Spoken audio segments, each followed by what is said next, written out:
আসসালামু আলাইকুম। আমি অধম কাজল দেওয়ান এবং বাংলাদেশের সুনামধন্য গায়ক জনাব আব্দুল লতিফ সরকার সাহেব আপনাদের মাঝে উপস্থিত হয়েছি। আমাদের আজকের এই পালা গানের ক্যাসেট, এটি হচ্ছে হাসর এবং কিয়ামত। লতিফ সরকার সাহেব গাবেন হাসরের ভূমিকায় এবং আমাকে দিয়েছেন কিয়ামত। পালা গানে যাওয়ার আগে বলবো, ভাষায়, কথায়, সুরে, ছন্দে কোথাও যদি কোনো ভুলভ্রান্তি হয় আপনারা ক্ষমা সুন্দর দৃষ্টিতে দেখবেন। কিয়ামতের ভূমিকায় থেকে সর্বপ্রথম আমি কিয়ামতের পক্ষে একটি গান রেখে সরকার সাহেবের কাছে কিছু প্রশ্ন করার চেষ্টা করব। ধন্যবাদ সবাইকে। সাধ না মিটিল, আশা না পুরাইল, সকলই পুরাইয়া গেল রে আমার। সাধ না মিটিল, আশা না পুরাইল, সকলই পুরাইয়া গেল রে আমার। সাধ না মিটিল,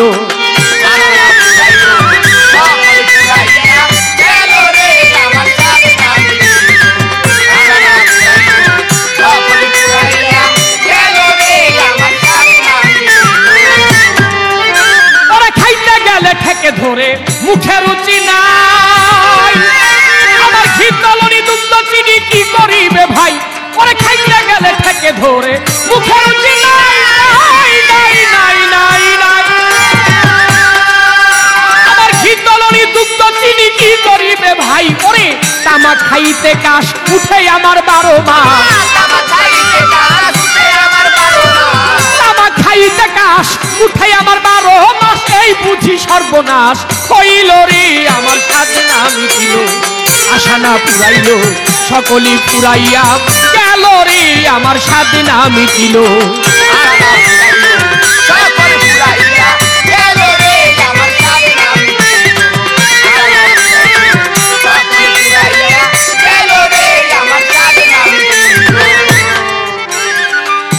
আমি কত সাথে পেলেছিলাম কন্যা পরিবার, পরিবার পরিবার ভেবেছিলাম বিপদে আপদে নারা হইবে আমার। আমি কত সাথে পেলেছিলাম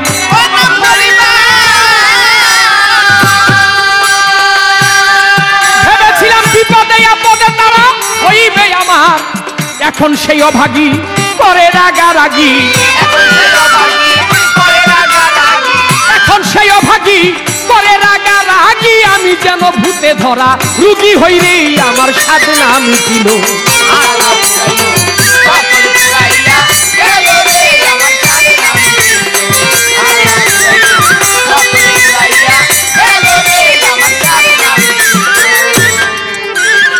ছেলের মতো আদর ভাবে কাউরে করি না, নিজে না খাইয়াই আমার ছেলেরে খাওয়াই। ওরা ছেলের মতো আদর আমি কাউরে করি নাই নাই নাই। নিজে না খাইয়াই আমার ছেলেরে খাওয়াই। এখন ছেলে কই ও বুড়া, এই বুড়া নষ্টের গোড়া। ছেলে কই ও বুড়া, বুড়া নষ্টের গোড়া। জেনে শুনে হার গুড়া করেছি রে আমার। সাধ না মিটিল,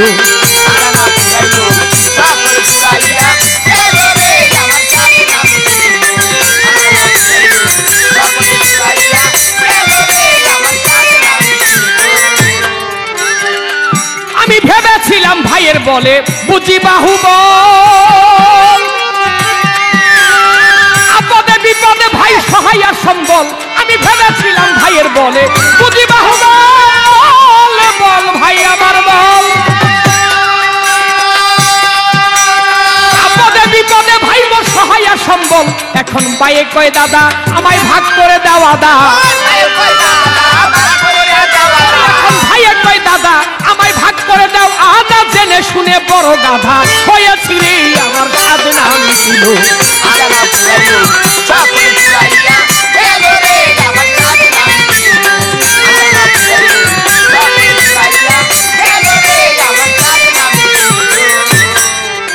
তবে কি করি তো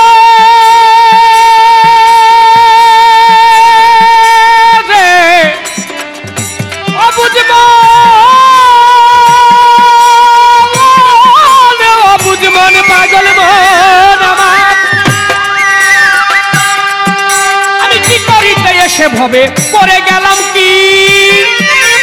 এই সব কথা মনে হইলে নীরবে কাঁদি। ওরে ভবে।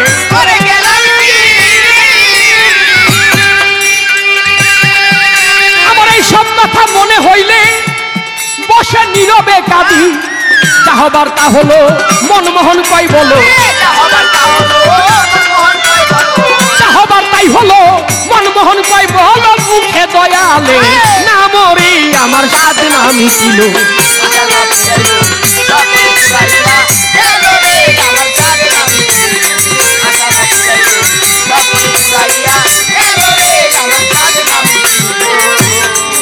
আমার সাধে না মিটিল, আশা না পুরাইল, সকলই ফুরাইয়া গেল রে। আমার সাধে না মিটিল। পয়ার ছন্দ ছাইরা দিয়া খেমটা তালে যাও বাজাইয়া করি কিছু ভাবের আলাপন।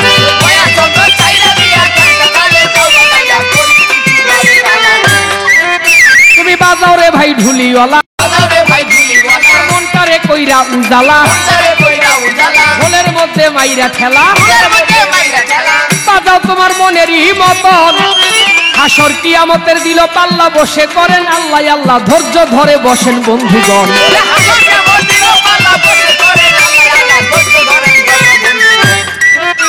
এবার আছে যত যোগ্য শ্রোতা, সকলকে করি মান্যতা, সকলের চরণেতে নুয়াই মাথা। শুনে নিবেন যত বন্ধুগণ, শোনেন গো বাউলার ব্যাপারী। প্রথমবারে প্রশ্ন করি, লাগে যেন দৌড়াদৌড়ি, জবাবখানা করেন ঠিক মতন।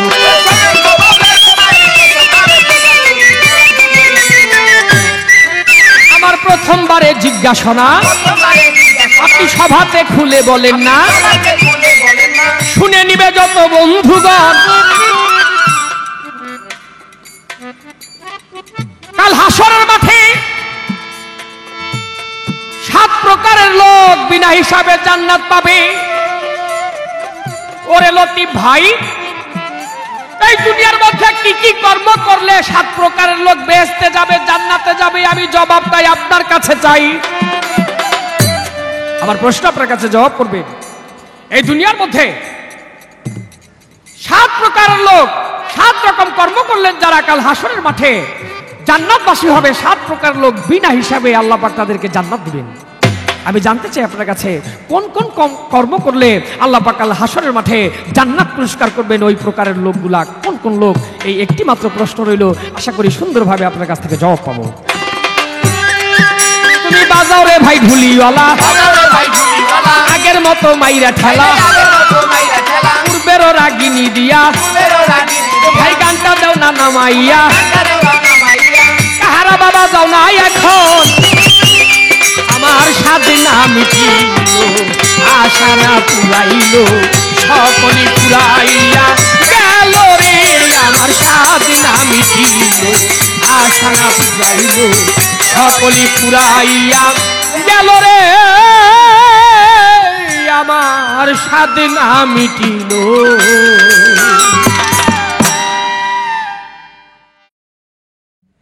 সম্মানিত শ্রোতা মণ্ডলী, আমাদের যে আজকের গানের পালা হাসর এবং কিয়ামত। হাসরের পালা আমার ভাগে, কিয়ামতের পালা জনাব কাজলজান সাহেবের ভাগে। আমার কাছে সর্বপ্রথম জিজ্ঞাসা করলেন, হাসরের মাঠে 7 প্রকারের লোক বেহেশতে যাবে, মতান্তরে আল্লাহর আরশের ছায়ার তলে যাবে বা আল্লাহর আরশের ছায়া পাবে, একই কথা। তবে আল্লাহর বেহেশতের চাইতে আল্লাহর আরশের ছায়া আরো অতি উত্তম। যদিও একই কথা হয়, উভয়টাই শান্তি, তবে শান্তির চেয়েও শান্তি। তাই আমার কাছে জিজ্ঞাসা করেছে 7 প্রকারের লোক কারা। 1 নম্বরে বাদশাহ। কোন বাদশাহ? যেই বাদশাহ প্রজাদের মনের কথা, হৃদয়ের কথা বুঝে, একনিষ্ঠ ভাবে, ন্যায় নীতি ভাবে ওমর ফারুকের মতো, আবু বকর সিদ্দিকের মতো রাষ্ট্র পরিচালনা করে, এই ন্যায় বাদশাহ। 2 নম্বরে একাকী প্রভুকে স্মরণ করা। ওই যে সমাজের সাথে, 10 জনের সাথে লোক দেখানো নামাজ পড়লাম, লোক দেখানো জিকির করলাম, এইটা না, তোমার অন্তর থেকে একাকী ভাবে সদা সর্বদা নীরবে নির্জনে প্রভুর নামকে ডাকা, প্রভুকে ডাকা, প্রভুর ইবাদত যে ব্যক্তি করলো ওই ব্যক্তিও আল্লাহর আরশের ছায়া পাবে। 2 নম্বরে যুবক,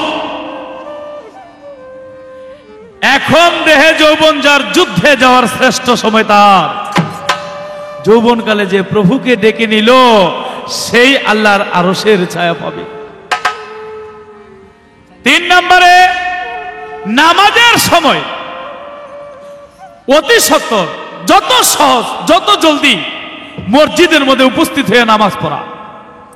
যে ব্যক্তি প্রথম শুক্রবার দিন ফার্স্ট মসজিদে নামাজ পড়তে গেল তার জন্য একটা হজের সওয়াব হয়ে গেল। দ্বিতীয় ব্যক্তি যে ব্যক্তি গেল ওই ব্যক্তির জন্য একটা উট কুরবানির সওয়াব হয়ে গেল। 3 নম্বরে যে ব্যক্তি গেল তার জন্য একটা গরু কুরবানির সওয়াব হয়ে গেল। 4 নম্বরে যে ব্যক্তি গেল যদিও মুরগি কুরবানি হয় না তবু মুরগি কুরবানির পরিমাণ একটা সওয়াব পাবে। 5 নম্বর যে ব্যক্তি গেল ডিম যদিও কুরবানি হয় না তবু ডিম কুরবানির সওয়াব পেল। ঘুষের টাকার জন্য, ভাগের টাকার জন্য সবার আগে গিয়া বসে থাকতে পারে, আর আল্লাহর ঘরে আল্লাহকে ডাকার জন্য সবার আগে যেতে পারেন না। আল্লাহ বলে যে অতি শীঘ্র আজানের সাথে সাথে আমার মসজিদ ঘরে এসে গেল, আমি আল্লাহ তাকে হাসরের মাঠে আরশের ছায়া তলে রাখব। তারপরে 2 ব্যক্তি আল্লাহকে ভালোবাসে। 2 ব্যক্তি বলতে গিয়ে বুঝিয়েছেন গুরু শিষ্য হতে পারে, স্বামী স্ত্রী হতে পারে। আহা, একই বিছানায় স্বামী স্ত্রী দাঁড়ায় নামাজ পড়লে স্বামী স্ত্রী ঘরের মধ্যে অনেক সময় ঝগড়াঝাটি হয়, কিন্তু যখন নামাজের মধ্যে দাঁড়িয়ে যায় আল্লাহর কথা মনে আসে, ঝগড়ার কথাটা মনে থাকে না। স্বামী স্ত্রী একসাথে প্রভুকে এইভাবে জোড়া বেঁধে ডাকলে আল্লাহ বলে আমি আল্লাহ হাসরের মাঠে তাদেরকে আরশের ছায়া তলে রাখবো। তারপরে আছে যৌবনে যে সুন্দরীকে ভালোবাসে কিন্তু তার প্রতি কুদৃষ্টিতে তাকায় না, প্রভুকে ভয় করে।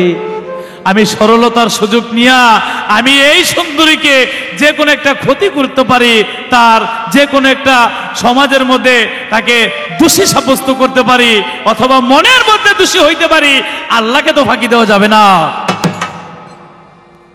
তাই ওই যুবতী সুন্দরী নারীকে ফেলে আল্লাহকে ভয়ে যে হাসরের মাঠে আমি আল্লাহর কাছে জবাব দিব কি, এই ভয়ে সেই নারীকে যদি বলে আমি তোমার কাছে এসেছিলাম এখন চলে যাই, আমাকে তুমি ভুল বুঝো না, আমি এসেছিলাম ভুল মতলব নিয়ে কিন্তু আল্লাহর ভয়ে আমি চলে যাই, আল্লাহ বলে আরো হাসরের মাঠে আমি আল্লাহ ওই যুবককে আরশের ছায়া তলে রাখবো। এবং গোপনে গোপনে যারা দান করে, 7 নম্বরে গোপনে দান কোনটা? একজন আরেকজনকে একটা পাঞ্জাবি পুরস্কার কইরা বা দিয়া, যেমন আমি কাজল দোনের একটা পাঞ্জাবি দিলাম, একটা কথা দিলাম আর কি, বা তারটা আমি আনলাম। যদি বয়তের কাছে বলি ওই যে কাজল দোনে গান গায় এই পাঞ্জাবিটা আমার পাঞ্জাবি, আসলে এটা হ্যাঁ কিনছি কিন্তু আর কি কইলাম একটা কথার কথা। দেওয়ার পরও আমি দিলাম, আমি দিয়া যদি বলি তাহলে আমি যারে দান করলাম সে সমাজের মধ্যে লজ্জা পায়। আল্লাহ বলেছে কোন মানুষকে লজ্জা দিলে আমি আল্লাহ নিজেই লজ্জা পাই। তাই তুমি দান করো, তোমার ডান হাতে দান করো, বাম হাত যেন জানে না। গোপনে গোপনে দান করো, আর কেউ দেখুক চাই না দেখুক, আমার আল্লাহ তো দেখে না। ওই মুসা নবী কবুতরের পাহাড়ে একদিন আল্লাহরে হাজার সওয়াল করতে গিয়ে জিজ্ঞাসা করে, আল্লাহ তোমার দুলাভাই আছে? আল্লাহকে মুসায় দেহ আল্লাহ জিজ্ঞাসা করে কি? মুসা নবী কয়, আল্লাহ জিজ্ঞাসা করেছি, থাকলে জবাব দিবা, না থাকলে না দিবা। খুব ঠেটা নবী ছিল। আল্লাহ বলে আমার দুলাভাই আছে, আগামীকাল জবাব দিব, যাও। তারপর দিন মুসা নবী রাস্তা দিয়া যায়, এক কলা চোরালয় কলা চুরি করে যায়, আর মুসা নবী চায় দেখে এটা চুরের মতো ডাইনে বামে চায়, অবশ্যই চুর হইব। মুসা নবী জেগে এই মিয়া কার গাছের কলা চুরি করে আনলা? চোরাকে ধরা গাইছি, মালিক না বইলে এত ঠেলা দেখায় না। চোরাকে একটা ঝাড়ি দিয়ে দিই, ছুটতে পারিনি। চোরাকে মিয়া আমি যে চুরি করছি দেখছে কোন শালা? মুসা নবীকে হাসাই তো আমি তো দেখি নাই। মুসা নবী চলে গেছে আল্লাহর দরবারে। আল্লাহ তোমার দুলাভাইকে, আল্লাহকে ওই যে রাস্তার মতো কথা কইলে আমার দুলাভাইয়ের লগে মনে নাই? কয় আল্লাহ আমি রাস্তায় কলা চোরার লগে কথা কইছি। কয় ওইটাই আমার দুলাভাই। কিভাবে? যে ও যে কলা চুরি করছে এইটা সত্য। ও আসার সময় তুমি যে বললা কার গাছের কলা চুরি করছো, ও যে বললো আমি যে কলা চুরি করছি দেখছে কোন শালাই রে। আচ্ছা মুসা নবী দুনিয়ার আর কেউ দেখুক চাই না দেখি, আমি আল্লাহ তো দেখি, তাহলে দেখছে কোন শালাই রে? আমি আল্লাহ দেখছি, আমি শালা, ও হইলো আমার দুলাভাই। কথাটা এই জন্য বললাম যে গোপনে গোপনে যে দান করবেন, আল্লাহর দুনিয়াতে আর কেউ না দেখুক, আমার আল্লাহ তো দেখে। তাই গোপনে গোপনে দান করতে হবে। এই 7 কিসিমের লোক হাসরের মাঠে আল্লাহর জান্নাতে তো যাবেই, আবার হাদিসের মধ্যে এইটাও আছে তারা আল্লাহর আরশের ছায়া পাবে। বেহেশতের চেয়ে শ্রেষ্ঠতম জায়গা আল্লাহর আরশের ছায়া।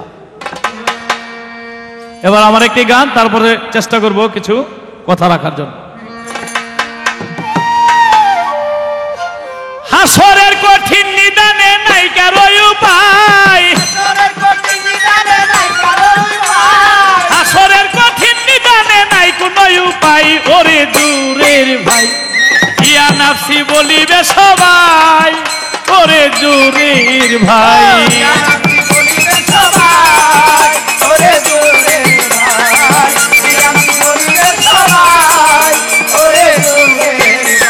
হাসরের কঠিন নিদানে নাই কোনো উপায়, হাসরের কঠিন নিদানে নাই কোনো উপায়, হাসরের কঠিন নিদানে নাই কোনো উপায়। ওরে দূরের ভাই ইয়া নাফসি বলিবে সবাই, ওরে দূরের ভাই ইয়া নাফসি বলিবে সবাই, ওরে দূরের ভাই ইয়া নাফসি বলিবে সবাই, ওরে দূরের ভাই।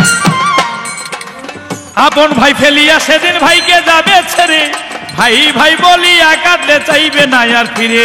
মাতা পিতা সন্তানের কত আদর করে, ফেলিয়া যাবে সন্তানকে চাইবে না ফিরে। মাতা পিতা সন্তানের কত আদর করে, ফেলিয়া যাবে সন্তানকে দুজকের ভিতরে।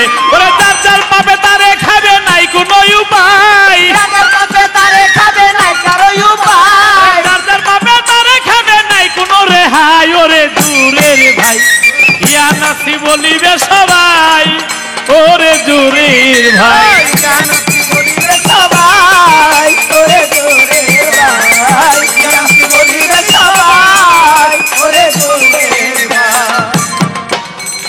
এক টেবিলের বন্ধু যারা চাইবে না, চাইবে না তারা চাইবে না।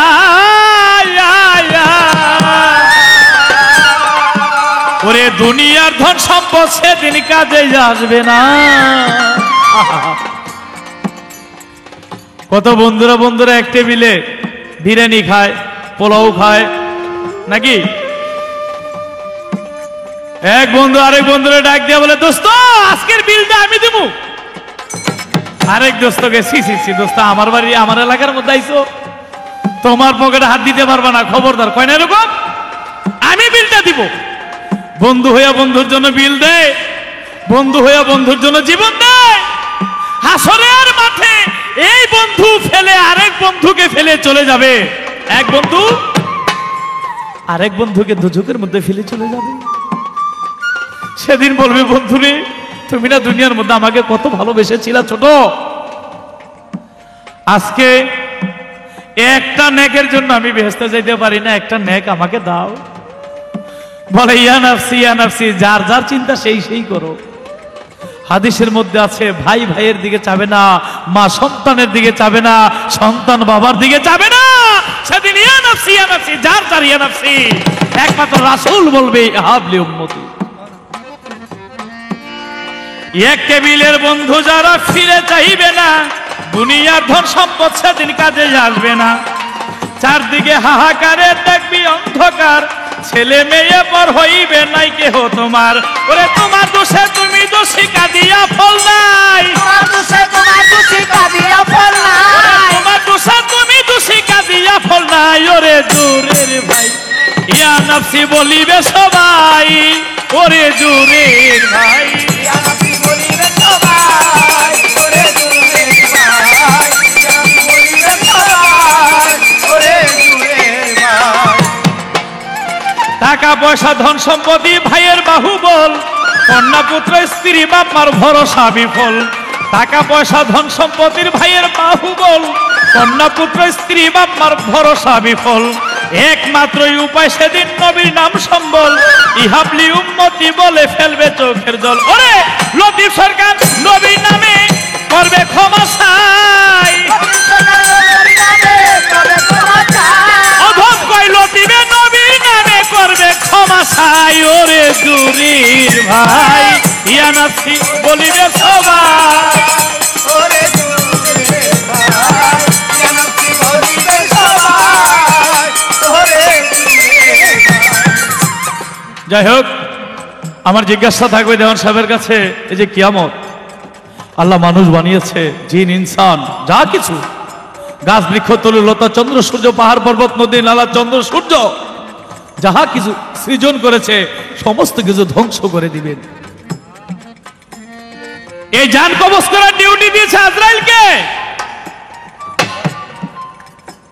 কারো বাধা মানে না, কারো চোখের জলের দিকে তাকায় না। ডাকাতো ডাকাতি করতে গেলে অনেক মায়ের আহাজারি শুনে ধন সম্পদ আনে না,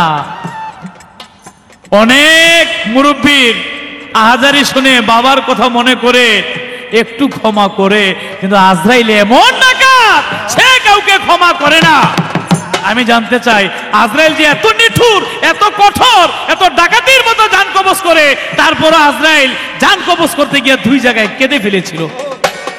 আমি জানতে চাই আজরাইল জান কবজ করতে গিয়া দুই জায়গায় কেঁদে ফেলেছিল, কোথায়, কিভাবে, কেন আজরাইল তার চোখে জল এসেছিল। ওরে কইল দিবে নবীর নামে ক্ষমা করবে সাই,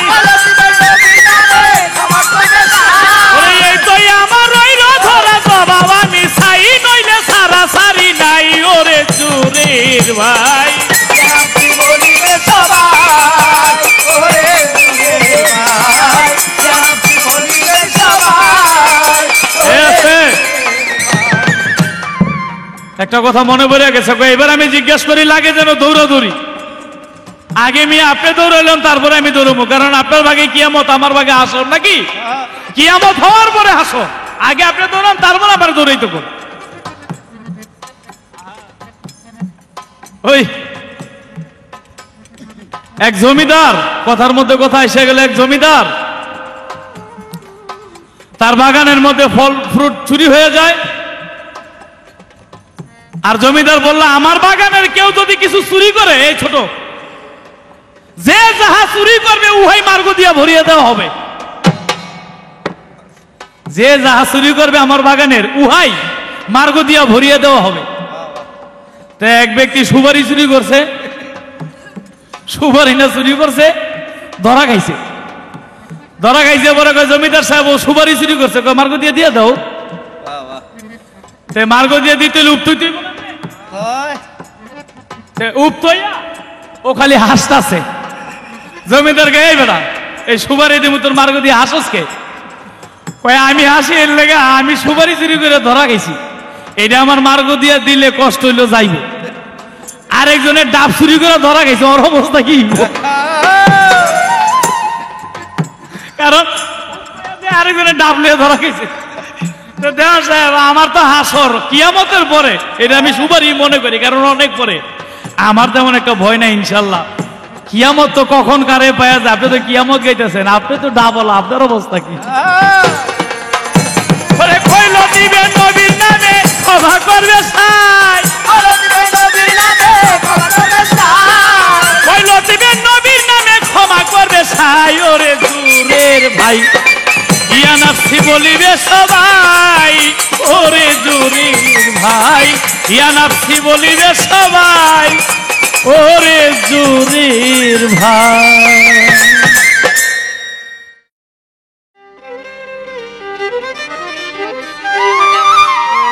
ধন্যবাদ সরকার সাহেব। আমার কথার জবাব করে আমার কাছে এবার কিয়ামত সম্পর্কে প্রশ্ন করেছেন। আজরাইল এই পৃথিবীর সমস্ত মানুষের রূহ কবজ করে। আজরাইলের চোখে জল আসে না, কিন্তু কোনো একদিন আজরাইল রূহ কবজ করতে গিয়ে, দুইটি রূহ কবজ করতে গিয়ে আজরাইলের চোখে জল আসছিল। আজরাইলের চোখেও পানি আসে। কোন দুইটা রূহ কবজ করতে গিয়ে আজরাইলের চোখে পানি আসে, আমি তার জবাব করব। তার আগে আমার থাকবে একটি গান কিয়ামত সম্পর্কে, তারপরে তার জবাবের মধ্যে চলে যাব। প্রেমের কথা শুনতে ভালো, বন্ধুর কথায় মঞ্জুর আলম। প্রেমের কথা শুনতে ভালো, বন্ধুর কথায় মঞ্জুর আলম। মরণের কথা শুনলে প্রাণে লাগে ডর। জিন্দা মানুষ শুনতে চায় না মরণের খবর। ও ভাই, জিন্দা মানুষ শুনতে চায় না মরণের খবর।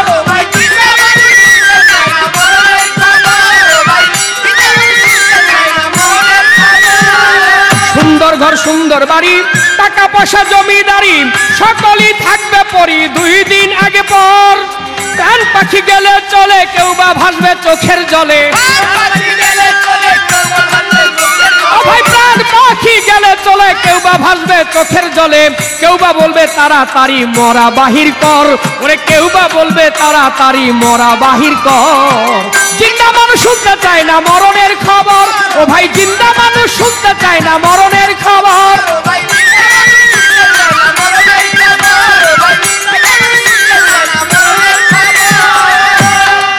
তবে সেদিন যদি ঘরে থাকে দুঃখিনী মা, বলবে খোকা শুনে যা। খোকা কি আর দিতে পারবে মায়ের উত্তর? ও মা, বুকেতে মারিয়া থাপড়, ভাঙবে মায়ের বুকের পাঁজর। ও মা, বুকেতে মারিয়া থাপড়, ভাঙবে মায়ের বুকের পাঁজর। বলবে খোকা একবার আমায় জড়াইয়া ধর। মায় বলবে খোকা একবার আমায় জড়াইয়া ধর। জিন্দা মানুষ শুনতে চায় না মরণের খবর। ও ভাই, জিন্দা মানুষ শুনতে চায় না মরণের খবর।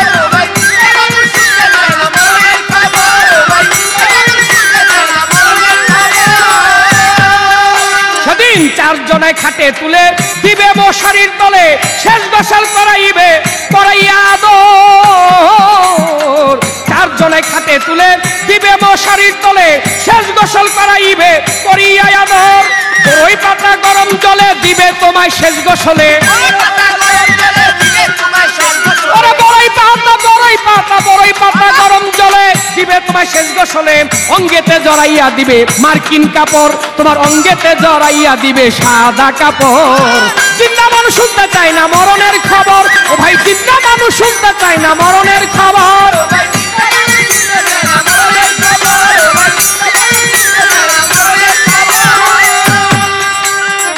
আত্মীয় বান্ধব যারা তৈয়ার হয়ে থাকবে, তারা গায়ে জড়াইয়া দিবে গোলাপাড়া তোর। আত্মীয় বান্ধব যারা তৈয়ার হয়ে থাকবে, খারাপ গায়ে ছিটাইয়া দিবে গোলাপাড়া তোর। 4 জনে খাটে করে নিবে তোমায় মাটির ঘরে। সেদিন 4 জনায় খাটে করে নিবে তোমায় মাটির ঘরে। কাজলের শেষ ঠিকানা অন্ধকার কবর।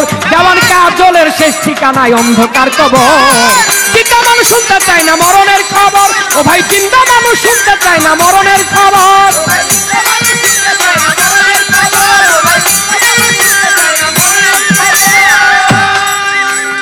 প্রেমের কথা শুনতে ভালো, বন্ধুর কথায় মন জুড়ালো। প্রেমের কথা শুনতে ভালো, বন্ধুর কথায় মন জুড়ালো। মরণের কথা শুনলে প্রাণে লাগে ডর। জিন্দা মানুষ শুনতে চায় না মরণের খবর। এই জিন্দা মানুষ শুনতে চায় না মরণের খবর। এই জিন্দা মানুষ শুনতে চায় না মরণের খবর।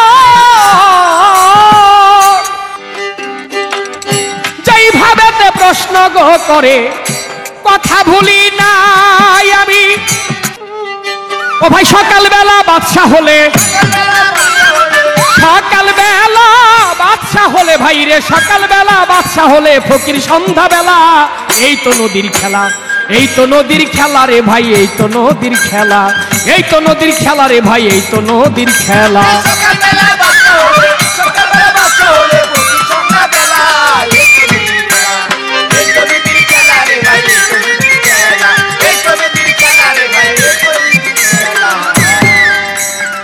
সকালবেলা বাদশা ছিলাম, ছিলাম মায়ের কোলে, মায় আদর করত, দুগ্ধ দিত, ক্ষুদায় আমার পেলে। ওরে আমি সকালবেলা বাদশা ছিলাম, ছিলাম মায়ের কোলে, মায় আদর করত, দুগ্ধ দিত, ক্ষুদায় আমার পেলে। ও গায়ে দুপুর বেলা যৌবন এসে, গায়ে দুপুর বেলা যৌবন এসে, গায়ে দুপুর বেলা যৌবন এসে বাড়ায় কামের জ্বালা। এই তো নদীর খেলা, এই তো নদীর খেলা রে ভাই, এই তো নদীর খেলা। সকালবেলা বাদশা হলে, ও ভাই সকালবেলা বাদশা হলে ফকির সন্ধ্যা বেলা। এই তো নদীর খেলা, এই তো নদীর খেলা রে ভাই, এই তো নদীর খেলা।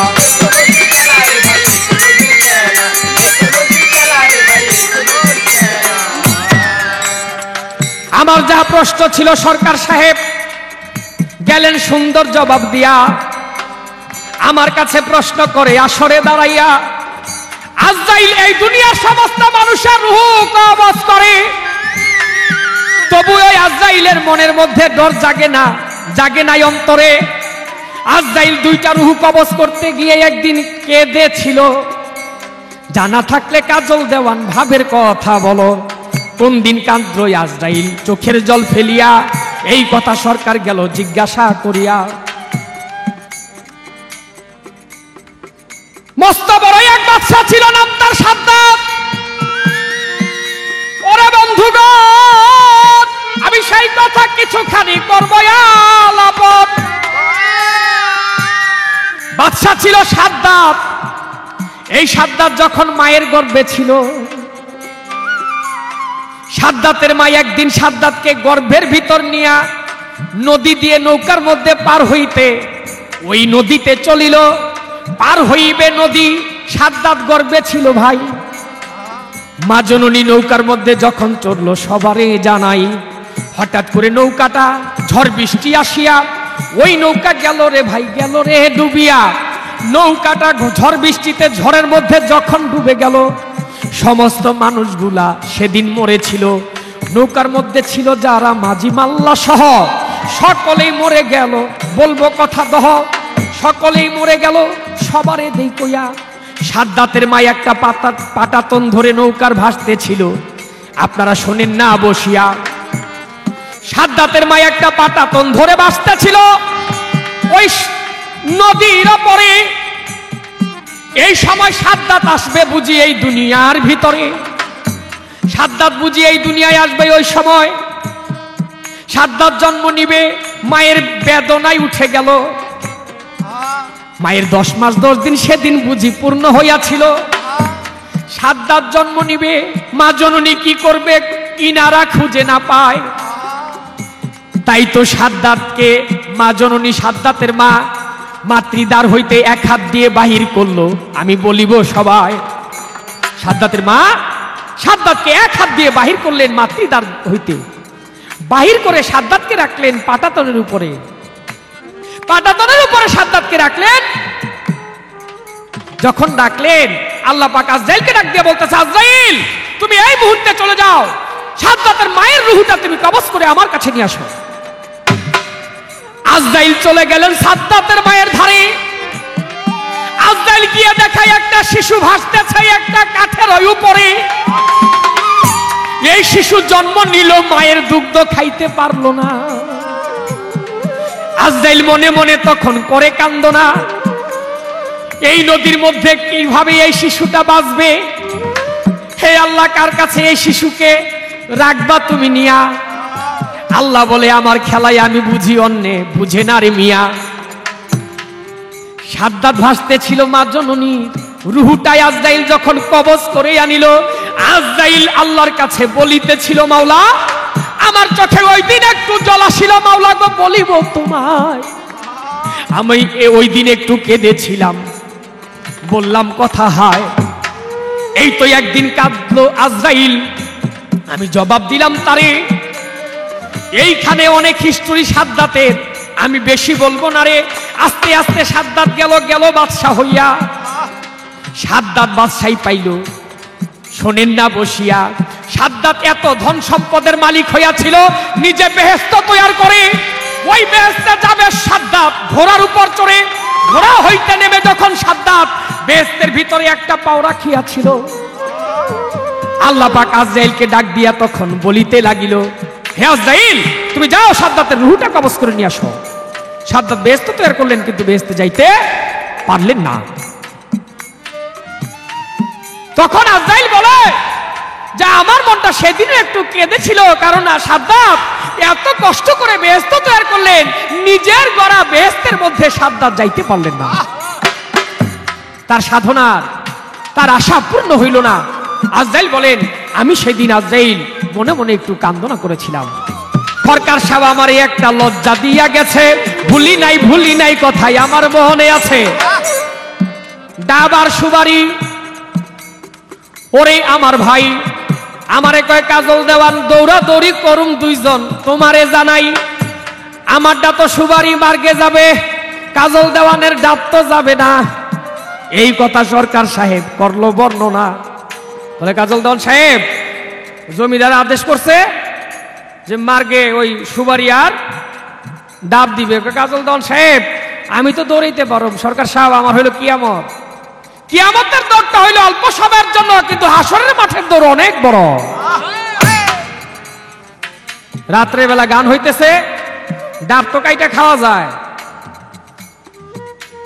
একটা কথা শুনেন সরকার সাহেব, রাত্রে বেলা গান হয় তো, এই যে আমরা গানের সময় বকশিস পাই, তো এরকম এক লোক বলতেছে গান শিল্পীদেরকে বায়না করে যে এই যে শিল্পীরা গান গান, ঢুলিবাসী আপনারাও বাজান, আপনাকে ভৈরা দিব।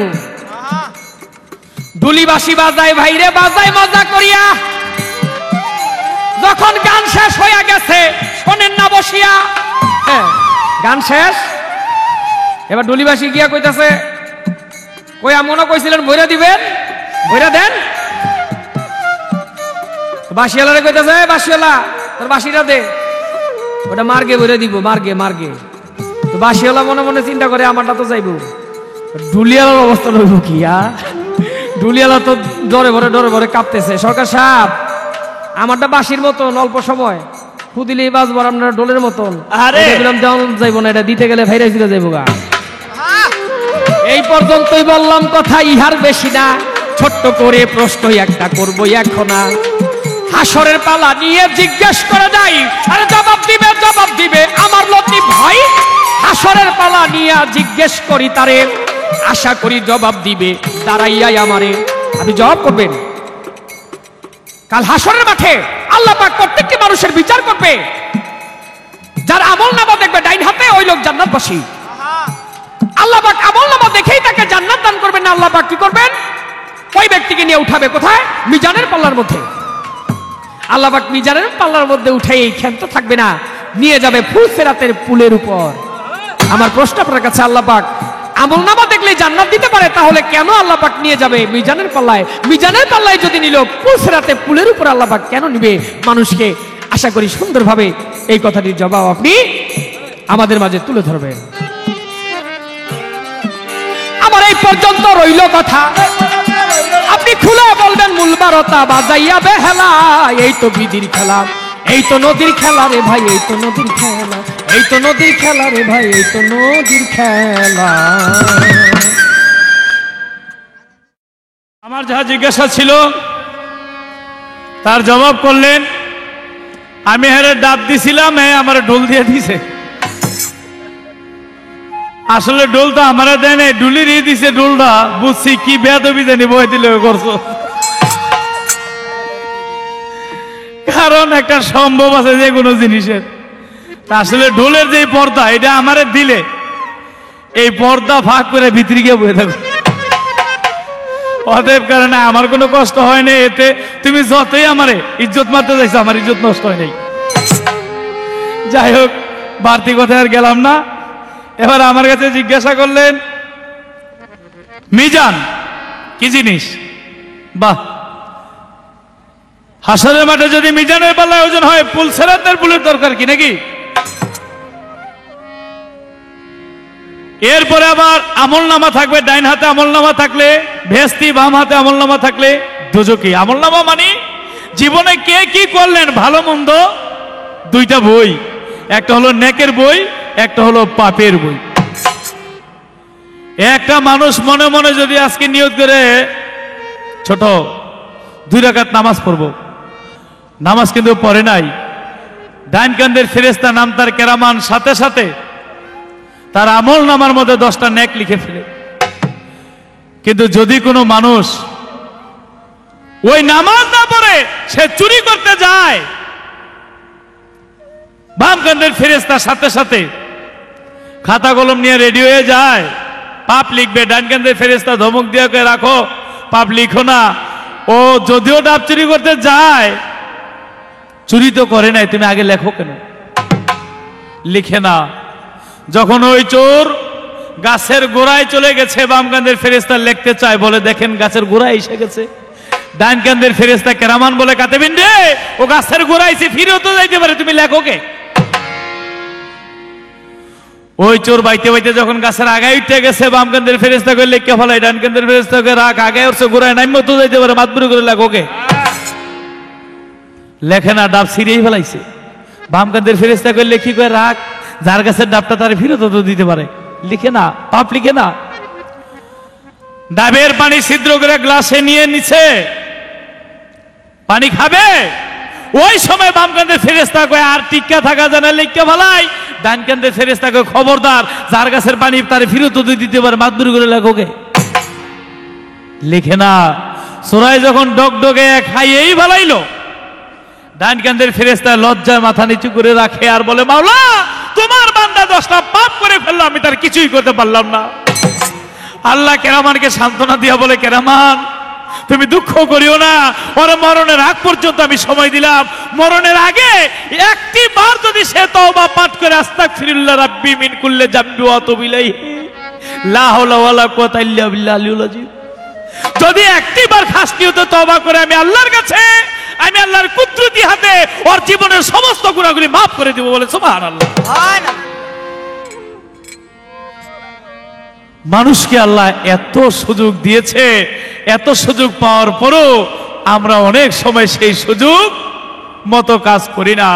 তাই আমল নামা ডাইন কান্দের ফেরেশতা নেক লেখে, বাম কান্দের ফেরেশতা পাপ লেখে। ভালো মন্দ দুইটার যে প্রমাণপত্র, ইহা কি বলা হয়েছে আমল নামা। তোমার নেকের পাল্লা, নেকের খাতা যদি পরিপূর্ণ থাকে বেহেশত, বামের পাল্লা যদি পাপ থাকে দোজক। নেকের পাল্লায় নেক থাকলে, যদি আমল নামায় নেক থাকে তাহলে বেহেশত। কিন্তু এরপরে আছে আবার মিজান। মিজান কি? মিজান হলো মানদণ্ড, তুলাদণ্ড যাকে বলা হয়, মান ইজ্জত। মনে করেন দুইজনেই চুরি করছে, একজনের মাতবর সাহেব জুতা দিয়া বাইরেছে, তারপর দিন কই মাতবরের তলা খুব নরম, দামি জুতা, তো জুতা দিয়া বাইরেছে, আমি ব্যথাই পাই নাই, ওর মানই নাই, ওর ইজ্জতই নাই। আবার আরেকজন আছে, খালি মাতবর সাহেব বলছে তুমি যা অন্যায় করেছো একটু ক্ষমা চাও, সে ক্ষমা চাইতে গিয়া তার দুঃখে বুক ফেটে যায়, লজ্জায় মাথা নিচু করে, এমনও দেখা যায় জীবন পর্যন্ত ত্যায্য করে দেয়, কারণ ও লজ্জারে ভয় পায়। বেহায়ার আবার লজ্জা কি?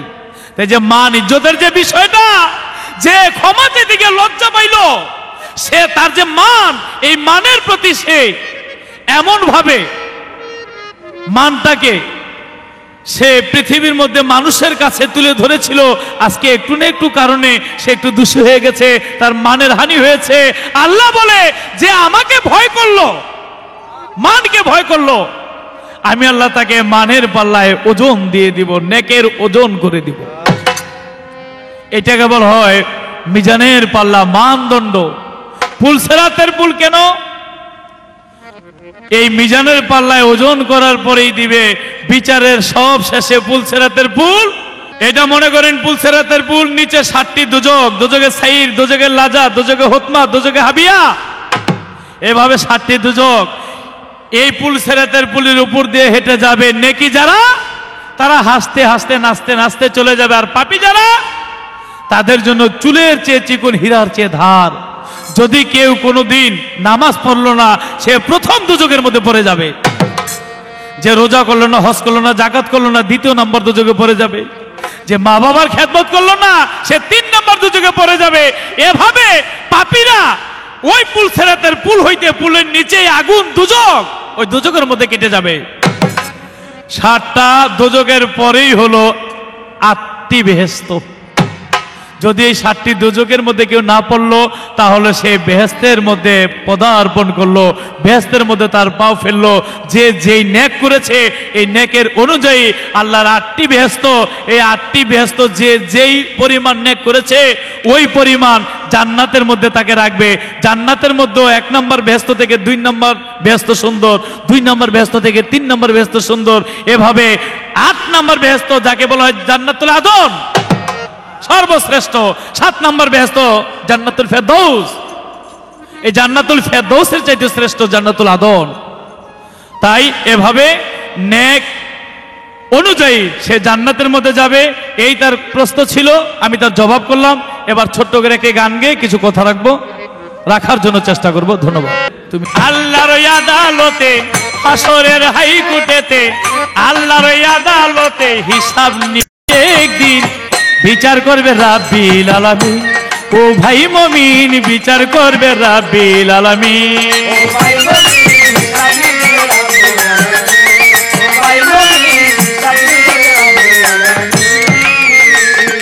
আল্লাহ নিজে হবে কাজী,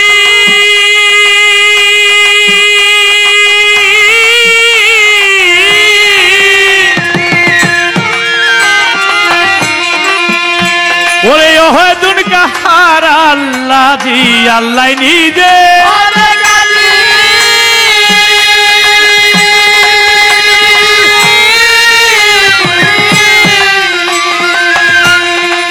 ও ভাই রে ওহেদুন কাহার আল্লাহ জি, উকিল হবে নবীজি, 10 ইন্দ্রিয় হবে বাদী, যতই হও নামি দামি তুমি হবে আসামি।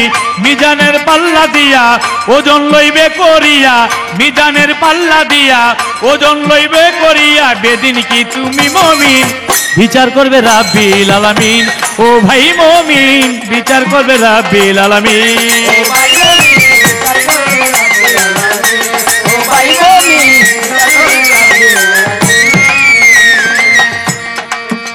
এবার পাপার নেকের চিহ্ন দিয়া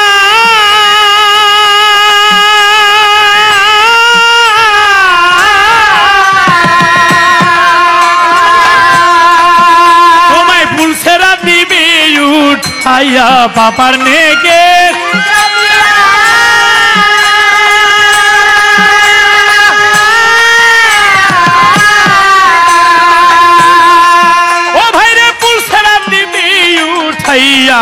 পুলসেরাতের কঠিন কুলে নিচে তার আগুন জ্বলে, সাধ্য যোগ যারে বলে করবি তুই পাপি হলে, আগুনের এমনই তাপ হার মাংস করবে কাবাব, আগুনের এমনই তাপ হার মাংস করবে কাবাব, ওই কাবাব হবে বেদিন, বিচার করবে রাব্বিল আলামিন। ওরে ভাই মুমিন, বিচার করবে রাব্বিল আলামিন।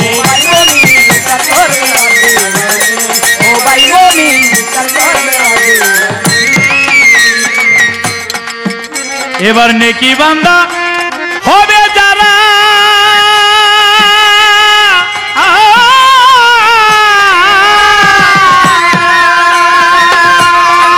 ও ভাই রে পুলসেরাত মার হবে তারা, নেকি বান্দা হবে যারা,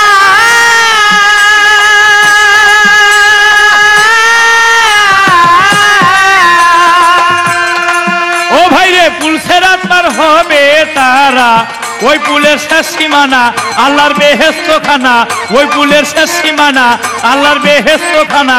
খাঁটি বান্দা হবে যারা, জান্নাতি হবে তারা, আল্লাহর কুদরত চেহারা দেখবে জান্নাতে তারা, আল্লাহর কুদরত চেহারা দেখবে জান্নাতে তারা। লতিফ সরকার দিনহীন, বিচার করবে রাব্বিল আলামিন। ও ভাই মুমিন, বিচার করবে রাব্বিল আলামিন।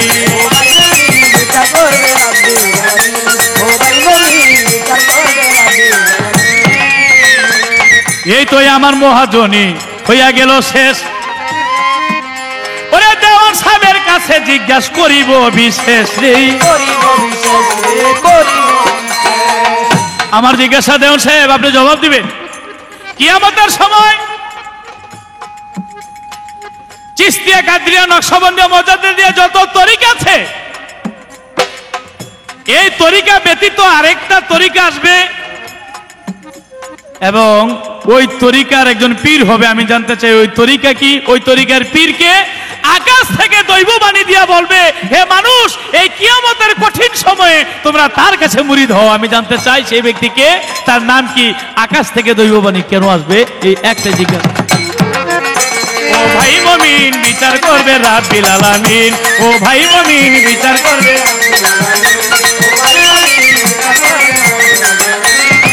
হাসরের হাইকোর্টেতে, আল্লাহর ওই আদালতে, হাসরের হাইকোর্টেতে, আল্লাহর ওই আদালতে হিসাব নিবে একদিন। বিচার করবে রাব্বিল আলামিন। ও ভাই মুমিন, বিচার করবে রাব্বিল আলামিন। ও ভাই মুমিন, বিচার করবে রাব্বিল আলামিন।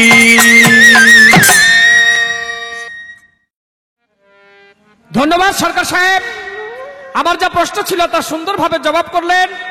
জবাব করে আমার কাছে প্রশ্ন রাখলেন তিনি, কাল কিয়ামতের আগে চিশতিয়া, কাদরিয়া, নকশবন্দিয়া, মুজাদ্দিদিয়া, ওয়াসিয়া যত তরিকা আছে পৃথিবীর বুকে, সমস্ত তরিকা বিলুপ্ত হয়ে যাবে। একটাই মাত্র তরিকা থাকবে। সেই তরিকা কোন তরিকা? এবং আল্লাহ পাক তার বান্দাদেরকে গায়বী হইতে আওয়াজ দিয়ে বলবে, হে আমার বান্দাগণ, তোমরা ওই ব্যক্তির কাছে মুরিদ হও। সেই ব্যক্তি কোন ব্যক্তি? আমি তার জবাব দেওয়ার চেষ্টা করব। তার আগে কিয়ামত সম্পর্কে আমার একটি গান, গানের পরে আমি তার জবাবের মধ্যে চলে যাব। ধন্যবাদ সবাইকে। ওই চিঠিতে লেখাই আছে মরণের খবর, ওই চিঠিতে লেখাই আছে মরণের খবর। চুল পাকিবে, চোখের আলো কমে যাবে তোর। যেমন আল্লাহর এক নবী, নাম তার মুসা আলাইহিস সালাম। মুসা নবী একদিন রাস্তা দিয়ে হেঁটে হেঁটে যায়, যাইতে যাইতে দেখে একটি কবরস্থান। ওই কবরস্থানের দিকে যখন মুসা নবী তাকাইলেন, মনে মনে ভাবতে লাগলেন, আমি মুসাও তো একদিন মরে যাব, মরে যাওয়ার পর আমাকে ওই কবরের মধ্যে নিয়ে রাখবে।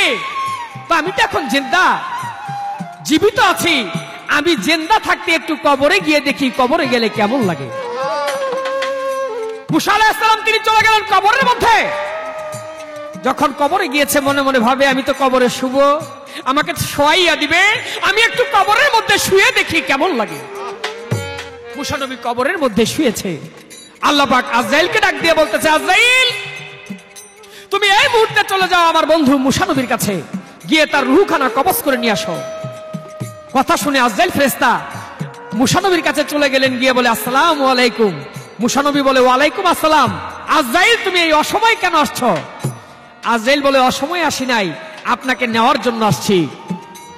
দলিল বর্ণনা করে, সেদিন মুসা আলাইহিস সালাম আজরাইলকে নাকি একটি চর মেরেছিল, একটি চরের দরুনে একটি থাপ্পড় মেরেছিল। আজরাইলে নাকি একটি চক্ষু অন্ধ হয়ে গিয়েছিল। আজরাইল ফেরেশতা আল্লাহর কাছে চলে যায়, গিয়ে বলে, আল্লাহ, তুমি কার রূহ কবজ করার জন্য আমারে পাঠাইলাও? ওই ব্যক্তি তো আমার রূহ কবজ করতে চায়। আল্লাহ পাক তার কুদরতি হাত দিয়ে যখন আজরাইলের চোখের মধ্যে লাগাইলেন, তখন আবার আগের মতো আজরাইলের চক্ষু হয়ে গেল। আজরাইল ফেরেশতা চলে আসলেন মুসা নবীর কাছে, বলে, আপনাকে না নিয়ে আমি যাব না। এইবার মুসা নবী বলতে লাগলেন, আল্লাহ পাক আমাকে বলেছে একে একে 3টা চিঠি দিবে, 3টা চিঠি দিয়ে আল্লাহ পাক আমাকে দুনিয়া হইতে নিয়ে যাবে, কিন্তু এখন পর্যন্ত আল্লাহ পাক আমাকে একটা চিঠিও দেয় নাই। মুসা নবী বলে, তখন এই কথা আজরাইল শুনিয়া আজরাইল বলে, আল্লাহ পাক আপনাকে চিঠি দিয়েছে, আপনি খেয়াল করেন নাই, দেখেন লক্ষ্য করিয়া। হে আল্লাহর নবী, আল্লাহ পাক আপনাকে চিঠি দিয়েছে, কিন্তু আপনি খেয়াল করতে পারেন নাই। বলে, কোথায় চিঠি?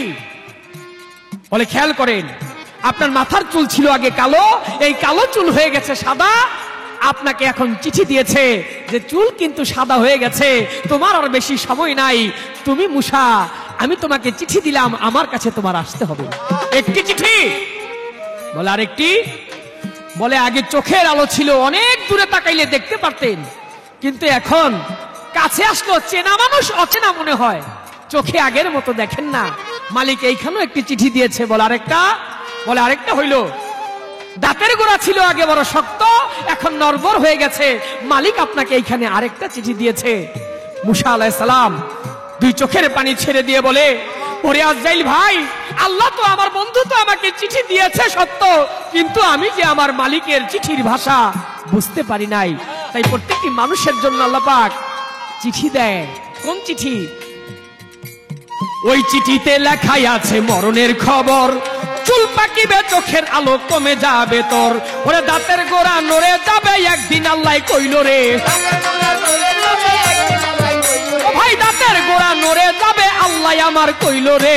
ও চিঠি আইলো রে, আইলো রে, মরণেরও চিঠি আইলো রে।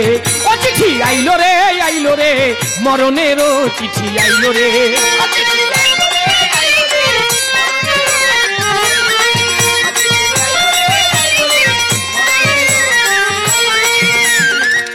কানেতে আগের মতো যাবে না আর শোনা, হাত পাওয়ার ইচ্ছা মতো চলিতে পারবে না। ও ভাই কানেতে আগের মতো যাবে না আর শোনা, হাত পাও ইচ্ছা মতো চলিতে পারবে না। ওরে চেনা মানুষ হবে অচেনা, যৌবন ফুরাইলো রে।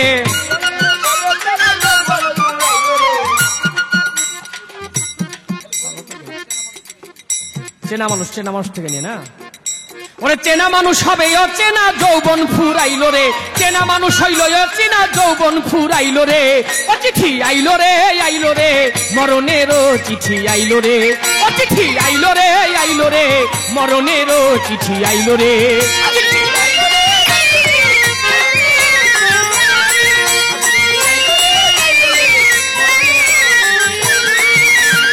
কাজল দেওয়ান সেই চিঠি রইয়াছে আশায়, কোন দিন জানি যাবে নাই ওর বাসর সজ্জায়। ওরে কাজল দেওয়ান সেই চিঠি রইয়াছে আশায়, কোন দিন জানি যাবে নাই ওর বাসর সজ্জায়। আল্লাহ তুমি থাইকো সহায়, মরণ আমার ভালো রে। আল্লাহ তুমি থাইকো সহায়, মরণ আমার ভালো রে। ও চিঠি আইলো রে, আইলো রে, মরণেরও চিঠি আইলো রে। ও চিঠি আইলো রে, আইলো রে, মরণেরও চিঠি আইলো রে।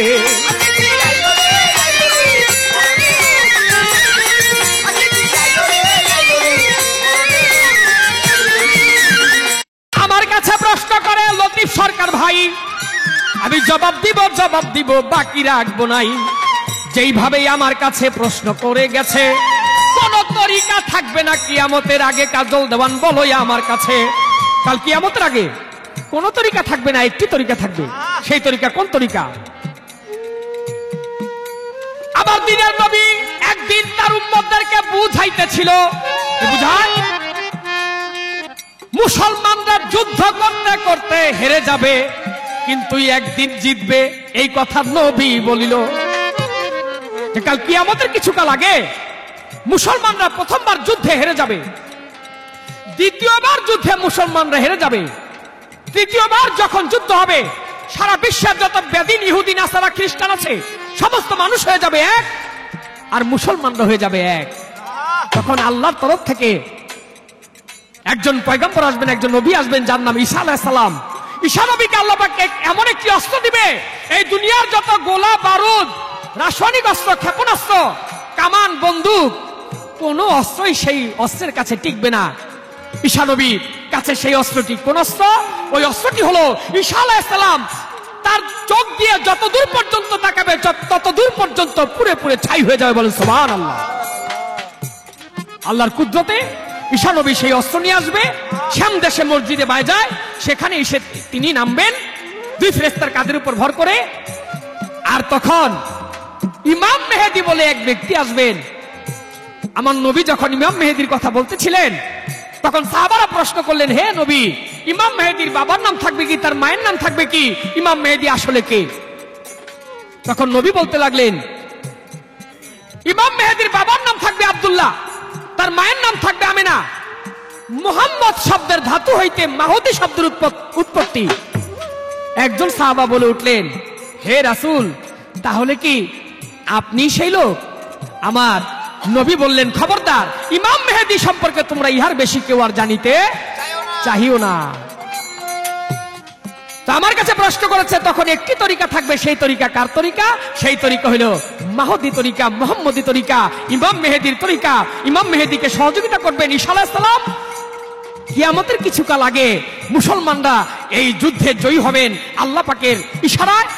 আশা করি সরকার সাহেব আমার কাছে প্রশ্ন করেছিলেন কিয়ামতের কথা, আমি যতটুকু সম্ভব বলার চেষ্টা করলাম। যদি কোনো ভুল ভ্রান্তি হয়ে থাকে আপনারা নিজ গুণে ক্ষমা করবেন। সবার প্রতি আমার ভালোবাসা, শ্রদ্ধা, সালাম রইল। মা বাবার চরণে আমার প্রিয় ভক্তি রইল। ধন্যবাদ সবাইকে। ও চিঠি আইলো রে মরণেরও চিঠি আইলো রে, ও চিঠি আইলো রে মরণেরও চিঠি আইলো রে। আস্তে একটা কথা জিজ্ঞেস করব সরকার সাহেবের ধারে, আশা করি সুন্দরভাবে বুঝাইবে সবারে। সরকার সাহেব আপনি জবাব করবেন। কাল হাসরের মাঠে আল্লাহ পাক কিছু লোককে ডাক দিয়ে বলবে, হে মানুষগণ, তোমাদের হাতের মধ্যে আমি এই দুইটি গম দিলাম, এই গম দুইটার মধ্যে তোমরা একটা গিট্টু লাগাও। যেমন সুতার মধ্যে গিট্টু দিই আমরা, কাপড়ের মধ্যে গিট্টু দিই, এই গমের মধ্যে গিট্টু দিতে বলবেন। আমার প্রশ্ন সরকার সাহেব জবাব করবেন, কোন লোকদেরকে আল্লাহ পাক বলবেন দুইটি গম এনে যে এই গমের মধ্যে তোমরা গিট্টু দাও, ইহার মূল কারণটা কি আশা করি সুন্দরভাবে আপনি বুঝায় বলবেন। ও চিঠি আইলো রে মরণেরও চিঠি আইলো রে, ও চিঠি আইলো রে মরণেরও চিঠি আইলো রে, ও চিঠি আইলো রে মরণেরও চিঠি আইলো রে। ধন্যবাদ। আমার যা জিজ্ঞাসা ছিল তার জবাব করলেন। এবার আমার কাছে জিজ্ঞাসা রাখলেন হাসরের মাঠে যারা বেহেশত টেক টেক এগিন, হ্যাঁ এগিন এগিন, ধন্যবাদ। আমার যাহা জিজ্ঞাসা ছিল তার সুন্দর জবাব করলেন। এবার আমার কাছে জিজ্ঞাসা রাখলেন হাসরের মাঠে এক শ্রেণীর লোকদেরকে আল্লাহ গমে গমে গিট্টু দিতে বলবেন। কাদেরকে? গম দিয়ে গিট্টু দেওয়া যায় কিভাবে? রশি দিয়ে দেওয়া যায়, কাপড় দিয়ে দেওয়া যায়, তো গম দিয়ে গিট্টু দিতে বলবেন কেন? এই দুনিয়ার মধ্যে যারা স্বপ্নের ব্যাখ্যা জানে না তারপরেও ব্যাখ্যা দেয়, তাদেরকেই বলবে গমে গমে গিট্টু দাও। যদি বলে আল্লাহ পারি না, তাহলে বলবে তাহলে স্বপ্নের মিথ্যা ব্যাখ্যা কেন দিয়েছিলাম? মিথ্যা ব্যাখ্যা কি? যদি আপনি স্বপ্নে দেখেন আপনার বাড়ির পুকুরে অথবা কূপের মধ্যে ভরপুর পানি এসে গেছে, কারো কাছে যদি স্বপ্নে দেখে বলেন যে আমি স্বপ্নে দেখলাম আমার বাড়ির পুকুর পানিতে ভরে গেছে, তাহলে ওই স্বপ্নের অর্থ হলো আপনার টাকা পয়সা আসবে। কিন্তু যদি বলে না আপনার টাকা পয়সা ফুরিয়ে যাবে, তাহলে অর্থটা ব্যাখ্যাটা ঠিক হইল না। তাহলে ঠিক ব্যাখ্যা দিতে হবে, আর যে জানে স্বপ্নের ব্যাখ্যা তার কাছেই বলতে হবে। ওই মিরপুরের আমাকে এক দিলু ভাই আছে, হ্যাঁ ওই দিলু ভাইয়ের 2 মেয়ে হইছে, আবারও বাচ্চা হবে। তা আমি বললাম তোমার 2 মেয়ে হইছে, আর দরকারটা কি? ছেলে হোক মেয়ে হোক, 2টা সন্তানই তো যথেষ্ট। কয় না এবারেরটা আমার ছেলে হইব। আমি বললাম কেমনে বুঝলা? কয় স্বপ্নে আমি ট্যাংরা মাছ দেখছি। আমি ট্যাংরা মাছ দেখলে কি হয়? কয়েকটা দেখে ছেলে হবে, যে এটা কাটা হলা।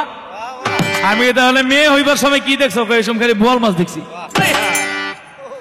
আসলেই সে তার মনে থেকে যে অর্থটা করে ফেলেছে, এই জন্য সে সত্য স্বপ্নের ব্যাখ্যাকারী। আর যারা স্বপ্নের সত্য ব্যাখ্যা দিতে পারবে না, তাদেরকে আল্লাহ বলবে গমে গমে গিট্টু দাও। যদি বলে আল্লাহ গমে গিট্টু দিতে পারি না, আল্লাহ বলবে তাহলে স্বপ্নের মিথ্যা ভুল ব্যাখ্যা কেন দিয়েছিলে? এই জন্য দোজখের মধ্যে নিক্ষেপ করা হবে। অনেক ব্যাখ্যা ছিল, আমি সংক্ষিপ্তভাবে তার জবাব দিলাম। এবার একটি গান। সেদিন রোজ হাসরে করতে বিচার, তুমি হবে কাজী। সেদিন তোমার দেখা, সেদিন আমি পাবো কি আল্লাহ? যেদিন রোজ হাসরে করতে বিচার, তুমি হবে কাজী। করতে বিচার, তুমি হবে কাজী। রোজ হাসরে সেদিন নাকি তোমার সেই কাহার রূপ দেখে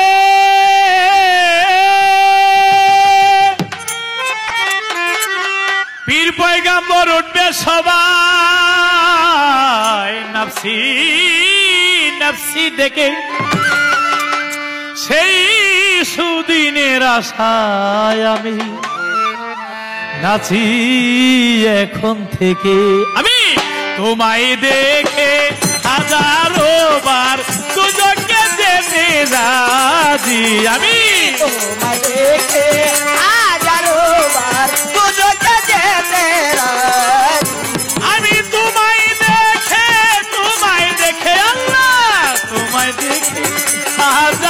বার দুজকে যেতে রাজি যেদিন রোধাসরে করতে বিচার তুমি হবে কাজী রোজা সরে যে রূপে হোক যদি একবার দেখে তোমায় কেহ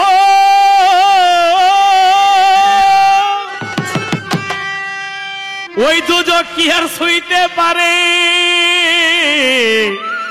পবিত্র দেহ আল্লাহ যে রূপে হোক যদি একবার দেখে তোমায় কেহ ওই দুজন শুইতে পারে পবিত্র তার দেহ আমি তোমায় দেখে হাজারো বার দুজকে যেতে রাজি আমি তোমায় দেখে হাজারো বার দুজকে যেতে রাজি আমি তোমায় দেখে আল্লাহ তোমায় দেখে হাজারো বার দুজকে যেতে রাজি যেদিন রোধাসরে করতে বিচার তুমি হবে কাজী রোজা সরে ইয়া আল্লাহ তোমার স্বরূপ দেখা বলে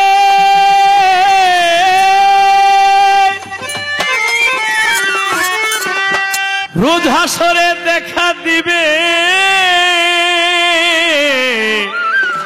বিচারের চলে ইয়া আল্লাহ তোমার স্রোত তোমার কুদরতি স্রোত দেখাবে বলে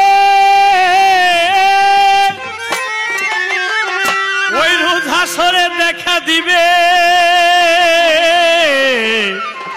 বিচারের চলে আল্লাহ প্রেমিকি বিনে কে বুঝিবে তোমারে কার সাজি সেদিন প্রেমিক দিলে কে বুঝিবে তোমারে কার সাজি আল্লাহ প্রেমিক